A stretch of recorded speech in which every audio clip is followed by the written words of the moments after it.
In this video, we are going to talk about the 6 additions or differences in the new version of Catan, Catan New Energies, compared to the base Catan. So we all already familiar with, I think most people are familiar with the base Catan, and the new one came out, the new artwork and everything. So we're going to show you the differences, and we are going to share you what we think of the new one compared to the old Catan. But first, hello everyone, I'm Stella, and that's Tarrant, and our friend Derek here. Thank you for coming again. Yeah, always a pleasure. Derek has been playing a lot of Catan as well, and been, I think, starting off with Catan. Yeah, I got into the hobby through Catan. There you go. That would have been like 2011. Wow, that's such an evergreen game, isn't it? Catan? I know. And Catan was my gateway in as well. Yeah. And there's a lot of Catan products out there. Seafarers. Yeah, there's so many out there. The ocean one is the only one that I have played on top of the base game. So, yeah, interested to see this this new variation. There you go. And I myself have a love-hate relationship with Catan. I love it when the dice is on my favor, on my side, but I hate it when it don't get resources or the thief is just like stealing my resources. Anyways, let's get to the differences, shall we? So the biggest change you'll see is the artwork. So I'm a huge fan of Ian O'Toole's redesign. Yes, I love all the Settlers games, and Catan's a really nice looking game as it was. Yeah. But this is I love the style. I love the aesthetic, and the theme is based off Catan if it was in today times. So you're dealing. So cool. Yeah, you're still doing the things you're trying to do in Catan. You're building structures to get resources to then build more things. But in that process, you're making the island just a little bit more polluted. And so the theme is all about doing what you normally want to do, but balancing the amount of negative that you put in versus the positive. Which actually reflected throughout this game. Yeah. So we'll get to that, but this is also cool. So this is the box. Derek really loves this. I love this bit, like this insert. player box. It tells you what compartment houses what resources. And then also it's cute that it's, from what I understand, no plastic. Yeah. Which fits the theme very well. I do have a little tip though. This is the punch board, and I keep them because just to keep things in when you actually put it sideways and so on. So when you close the box, it will actually hold things together better. So yeah, keep the punch boards if you haven't tried it out yet. If you haven't got it yet, I assume you don't. Yep, even the dice are wooden. They've got these old wooden style dice. And then, it's come into the modern age. So all the resources are a little bit more modern. Here we have bread. Here Not wheat. What appears to be stone and what you'll constantly call stone is of course. These I-beam girders. And of course these Sheep. aren't sheep, but they came from sheep. So. Yeah, just the next step up, basically. Yeah. Processed. Yes. Yeah. And then the one other thing that fits with that theme, maybe this one's a little dicier. We've got the environmental inspector here instead of the thief who goes around imposing fines, I think. Because it works exactly the same way as the robber. Moves from place to place, lets you steal stuff. So yeah, I think he's imposing fines. So this is the theme, and the basic mechanics of Catan New Energies is still the same with Catan. So that's why we kind of like, okay, what's the differences? It's more like additions than differences. There's only one change to the original game, which is what cities produce. But other than that, it's pretty much the exact same game. Yeah. So the second thing that's new, and this is really where the mechanisms get new, is that we've got two, I've pointed at these, there's 2 new types of resources, basic resources, on top of the 5 you're familiar with. So we've got science. Science is this light bulb here, and science goes into building power plants. And then we've got energy. Energy comes out of power plants.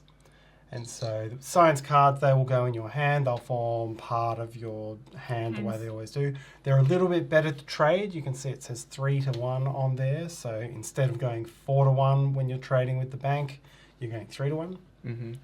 And then the energy, you hold that on your player board. We hardly even pointed at the player board, but you hold that on your player board. You've got space for 5, and there are various things you can do with energy, but what's particularly helpful is that will exchange at a 2-to-1 with the bank for any resources. It reminds me of an old, smaller expansion that they used to give out where anytime there was a roll and you don't get anything, you get a coin. You get to trade those coins in for a resource. So that used to be a nice catch-up mechanic. Yeah. It was a mini expansion, but I don't see it anymore. Oh. But yeah, it's a good way for it to come back in a different way this time. Exactly. So it's kind of like, I don't get resources. I just need that one thing to build something else, and then you just exchange the energies. So you don't get the energy for free. Your power plants still have to produce it. Yeah, but still so help. it's not a catch-up. It's just a different way of getting stuff. So number 3 is really what is the new mechanism for the game? What does the energy and the power plants bring to the game? How does that work? Because that is really not just the major thing, it is the core thing that is different from base Catan. So you can still build cities and towns, and a town has space for 1 power plant and a city has space for 2. And you can build dirty power plants or clean power plants. A dirty power plant is going to cost you 1 science, so very cheap. A clean power plant is going to cost you 3 science, so much more expensive. You are a better hand model than me. It's like you pointing at the right one. I was like, yeah, it's here. And so as you get your power plants out, when the hex that the power plant is sitting on produces, so there we go, I've rolled a 10. The town is going to produce the cotton and the power plant is going to produce the energy. And so as you get your energy, that's when you can spend it on the stuff that we were talking about before. Now, if you look at the player board, under all of the towns and cities, you'll see some brown clouds, which represent the pollution that's being generated by that city or town. And as you pull the brown power plants off, they're going to give you even more brown clouds. And as you pull the green ones off, they're going to give you green clouds. Essentially, brown clouds minus green clouds is your local environmental footprint. And so that will determine how polluting or non-polluting you are individually. Then up here at the top of the board is a global track, and that is everyone's combined environmental footprint. So that's one part of the energy side of the game. The other part is that we have this bag of event tokens, and it begins the game with a whole lot of essentially these brown-coloured pollution events, and they're mostly kind of negative things. Underneath all of the green power plants, there are some green tokens, and when one of these gets built, the green token is going to go into the bag. So the bag will get diluted with these good event tokens. At the start of every single turn, 1 or more tokens is going to be drawn. Depending on how far we're here. Yep, so if everyone is more polluting, more of these are going to be drawn. And they'll go into its relevant spot, and once that island is full, it will resolve the event. And loosely speaking, these events are going to be bad for the player with the worst pollution. These events are going to be good for the player with the most pollution. Now, there are some which... The least pollution, yes. So there are some that affect everybody. It's loosely speaking, but that is the core of what's new. So you can go in, you can build a lot of cheap power plants with the science and get the benefit of getting extra energy. Remember, energy swaps at 2 for 1. So if you're generating a lot of energy, you're getting a lot of free, flexible resources out of that without having to negotiate with people. But these events are going to start punching you. Yeah. That's really bad. Like in one of our games, the person who's the best, like, it's just every time it's got flooding or like something's not working. Was that you, wasn't it? Or was so I played it twice. So the first time I played it, I tried to be the person who was the most green. And it played out differently. And the second time I played it, I was just as aggressive as I could. And it really bit me in the butt. Yeah, okay. But I wasn't that far off, though. It was just another way we'll talk about you're that. usually that guy that's just like the worst. And then I don't have to worry because it's Derek. You're the worst pollution. So the fourth new thing is there is, and it's related to the environmental side of things, there is a new end game condition. In fact, you've got 2 kind of competing end game conditions. So you can still win the game with 10 points, the way you always could. If you get to 10 points, Game ends immediately and you win. And the points come from all the same ways. They're in the development deck. They come from having the longest trade route and the most environmental nights and so forth. Yes. And just within these events, you may have noticed these here. They're called hazard tokens. They either get placed on the hexes or on the towns or cities. They essentially stop them from producing once. So once, if it were here and I rolled the 8, I would just remove this instead of getting anything. You can also get rid of them with energy. Yeah, which is here in the playboard. The other way the game can end is if this bag gets empty. So if the environmental footprint is very high collectively and there's not a lot of green plants, this bag is going to run out. It could run out very quickly. You might get 8 or 9 turns if everyone is just going the opposite of green. Yes. Or it will last longer than that because you'll hit a good happy medium. But eventually this will run out. And if this runs out, victory points are relegated to being the tiebreaker. Now all you do is you look across everybody, you count up their green power plants minus their brown power plants, and whosever difference is higher is the winner. If it's tied, then you go to victory points. So it's a little bit different to the environmental footprint because your environmental footprint goes up as you build towns and cities. For the purposes of this second end condition, it's solely based on your power plants for that condition. So you end up in this, with these potential divergent ways of going, you could rush towards the victory points, and the best way to rush towards the victory points is to get lots of dirty power plants and get the energy and all the benefits that come with that. But try to. But that's going to empty this bag more quickly if everyone's doing it or if enough people are doing it. And you may run out of time. And if you run out of time, then having all those dirty power plants is going to, you'll lose. And just for context, I was on 8 or 9, and I was so close to finishing the game, but the bag emptied before I could. So I became last because I was the dirtiest player. That's hilarious. On the other side, if you spend your whole game focusing on the power plants and focusing on trying to build power plants up, it's expensive. And getting all of that science is expensive. Getting science only really comes from cities. So you have to build some cities and you have to manage all of that. And you may end up having a much slower game. So if the game does end on victory points, you're going to be nowhere near it. Yeah. But if it ends because the bag is empty, then you're in a good position. So finding the medium point between those, or pivoting during the game, because you can build dirty early on and then spend energy to clean it up later on.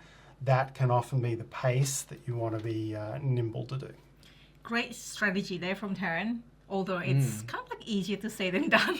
It's like, oh no, like there's so many things, like roll the right dice, please. Yeah. So the fifth main difference here, and Tarrant alluded to it earlier, is how cities produce. In the original, cities would produce, when the number is rolled, 2 of that resource type. But in this version, you get 1 of that type and science. So this is pretty much the only way you can get science outside of a few development cards. And what's going to be different this time is basically now you can't rush a certain strategy. You can't just collect lots of wood and bricks and build lots of roads because you actually get the same output. But what you do want to do is use the science to build the power plants that we spoke of earlier. Yes. I mean, you can still trade science, that's the other way, but like the usual way, but that's the main thing that you do. And towns can fit only 1 plant in the hex that you choose, but cities, you could see there's slots for 3 of them. Yeah, this is like really cool. I mean, I can use that like that. Yeah. 1, 2, 3. So there was a functional change here. It wasn't just an aesthetic choice here. There's a functional reason why they're shaped the way they are now. Yes.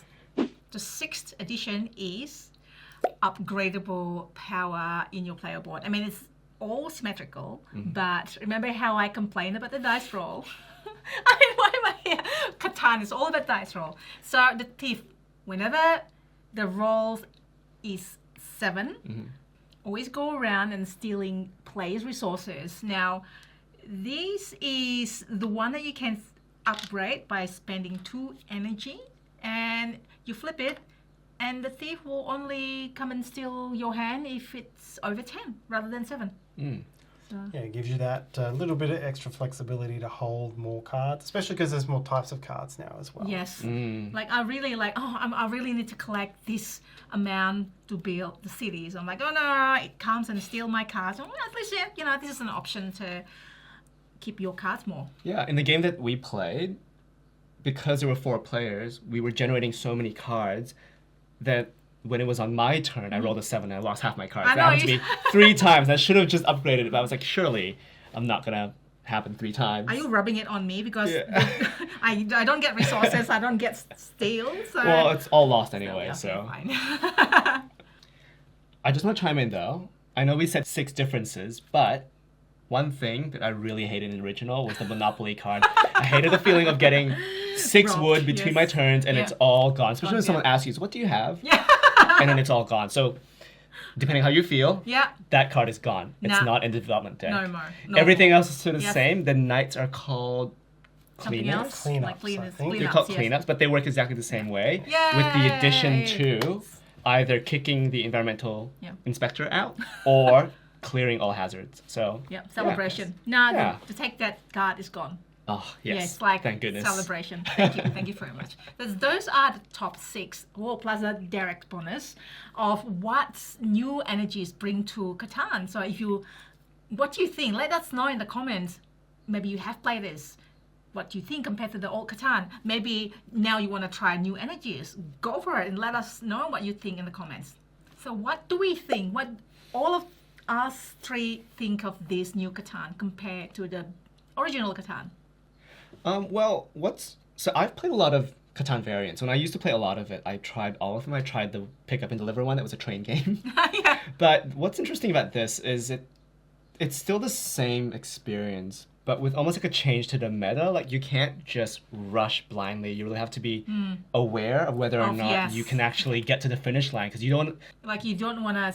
You want to see if like you're the dirty player, then I can get away with. Yeah, you don't want to stumble a step before the finish line. And I think that's a really cool thing, that if you don't see your path to winning by 10 points, you could just focus on building up the green plan. So I thought that was a cool sort of shift in the meta, so to speak. Yeah, that's true. For me, it felt like a reasonable addition. It did let you play in some different ways and try to respond to what was going on, but it was a bit of an unnecessary bolt-on for me. I think the original was elegant enough, and even if there were strategies that you could really work and bolt towards, it was always a quick enough game that all power to someone who got to that point. So for me, I would stick with the original. Yeah. Well, I'll probably do the new one because there are other ways to gain resources by exchanging 2 energies, for example, although it's not that easy, but it is possible. And the 10 cards limit is just a bit of a relief for me, because I just really try to avoid the thief. Sorry, what is it called? The environmental inspector. Environmental inspector. Okay.